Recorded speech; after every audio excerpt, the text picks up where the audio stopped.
right, so for number 2, we have to figure out which one of these graphs matches what we have. Again, in order to graph this, we're going to have to solve for y. To start that, I'm going to add 2x.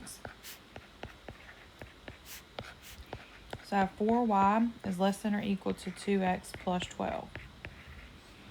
I'm going to divide by 4.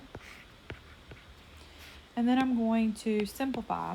So 2 divided by 4 and 12 divided by 4. So I have 2 divided by 4.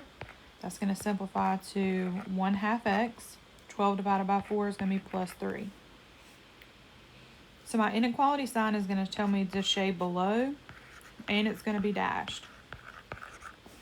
So I can go ahead and it's not going to be dashed. It's going to be solid because it's equal to.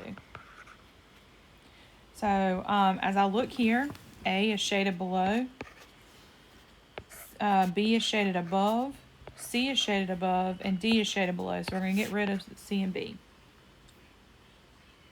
So if it's shaded below, we got to check our y-intercept and our slope. So our y-intercept is at 3.